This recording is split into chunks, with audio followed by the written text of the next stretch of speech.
Okay, so let's continue and let's talk about the connection termination part right now. So we have already completed the data transfer phase, and this is the very last scenario of data transfer phase. So now we're going to talk about connection termination. Yeah, so this is the previous step. I've just kept a screenshot here so that you can understand it easily. So let's continue. So at the connection termination phase, the first communication is gonna take place from user to server. Okay, so this is the first step of connection termination phase. And as you know, the previous step actually had the acknowledgement number of 105, and the previous step was from server to user. Okay, and this step is from user to server. Since the previous step from the opposite direction actually had acknowledgement of 105, so the sequence number at this step should be 105 too. Alright, so the sequence number is 105 here. So let's move on. And now you can see in our previous step I did talk about this specific data size 253 bytes. So we just assumed that the response which takes place between server and user actually was of size 253 bytes. Alright, so 253 bytes were actually sent from server to user as a response. So those 253 bytes actually started from the number 1 byte. Okay, so the user is expecting 254th byte from the server next. Okay, let me just repeat it again. The server responded with 253 bytes of data starting from number 1. So that's why right at this step the user will acknowledge that yeah, I have received 253 bytes from the server, but now I am expecting 254th byte from the server. That means it has already accepted all the bytes up to 253 starting from 1 from the server. So the next communication, in the next communication from the server to the user, I'm actually expecting the byte number to be 254. That's why the acknowledgement number right here should be 254. Yeah, acknowledgement number is 254. So let's move on. So remember that this phase is actually connection termination phase, and at the first step of this phase, right at this step, 1 byte of data will be sent from user to server to ensure the termination phase. Just like we did in our establishment phase, we did send a 1 byte of data from user to server and then from server to user again, just to get our connection set up.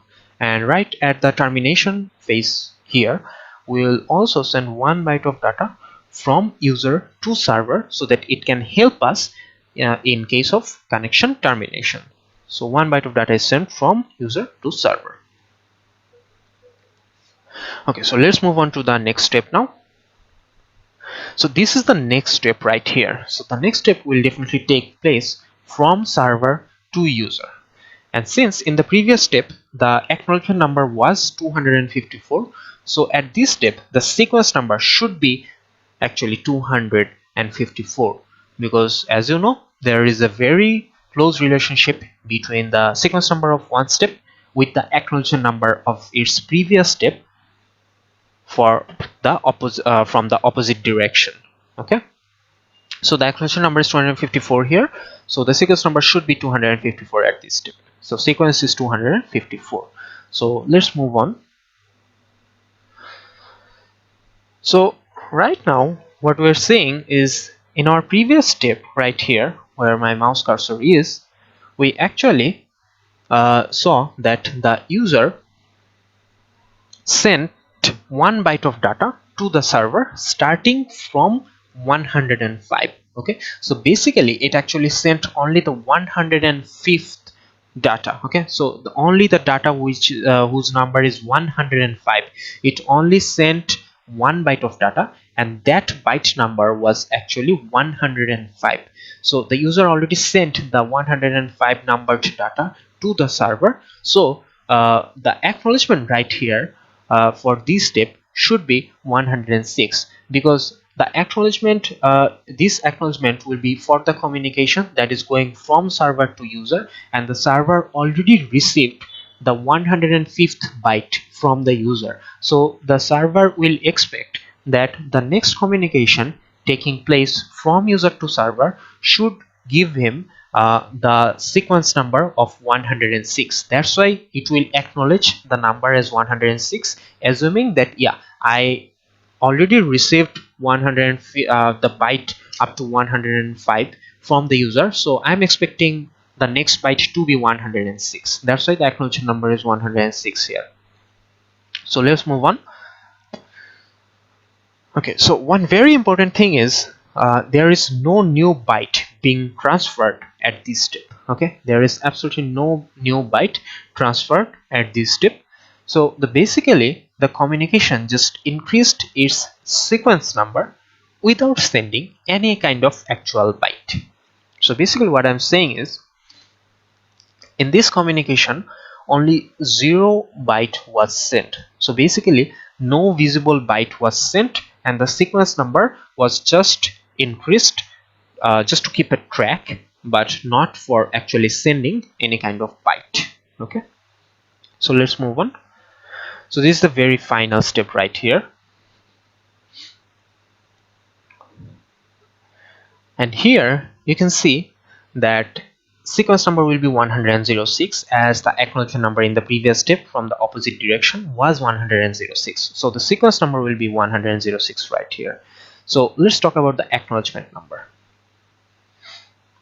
Okay, so now 0 byte was sent from server to user in the previous step. You can see 0 byte written right here. So basically if 0 byte was sent, so for this step there is absolutely nothing new to acknowledge for, because it did not receive anything new from the opposite side. Okay, you can already see that at the very first step in this phase, the user already communicated with the server by sending a communication, and there was an acknowledgement number. But after that the user actually didn't receive any kind of thing. The user actually didn't receive any new byte from the server. Since the user did not receive any kind of new byte from the server, so the acknowledgement number will remain actually same. Okay, so the acknowledgement number will remain actually same because it did not receive any kind of new byte. That's why the acknowledgement number will stay as 254, just like this. Okay, same as the last one, because within the time frame of this communication and this communication, the user did not receive any kind of new byte from the server. Since it didn't receive any kind of new byte, so it has nothing to acknowledge for. That's why the acknowledgement number remained the same as the previous one, 254. Okay, so basically by now you should already have understood that we may be already done with the connection termination phase, because we can see that there are no new bytes being sent from one side to another side. So since we are not sending any kind of new bytes, so maybe yeah, we are already done with the connection termination phase.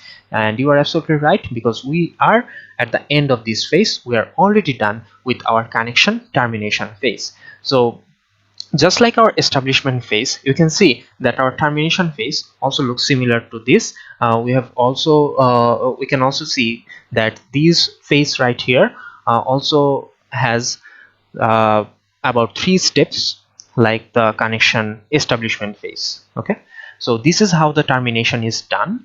So right now, if we take a look at the flags, so let's talk about the flags.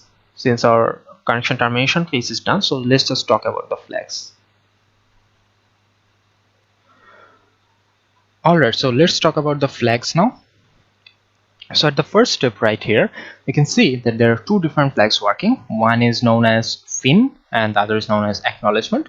So the acknowledgement part should be clear enough, because we have already seen where acknowledgement flags work.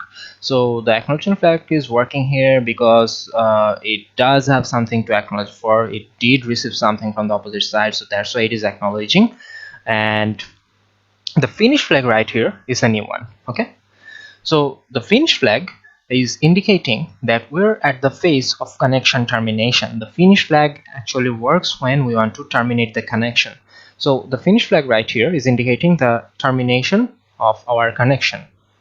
And at the second step, we can see those same flags working again because we're still at the phase of connection termination. And yeah, fin is used to terminate connections. And at the very last step, we can see that only acknowledgement flag is working. Okay, so only acknowledgement flag is working. That's because at the very last step, we can see that our connection was terminated already. Okay, so at the very last step, there was actually no new byte was sent, so nothing was received.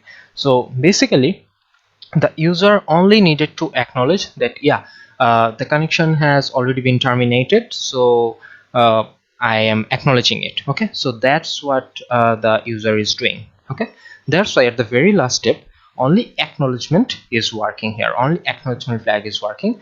There is no new bit, and there is definitely no necessity of finishing the connection here because the connection was already terminated, so that's why there is no fin flag.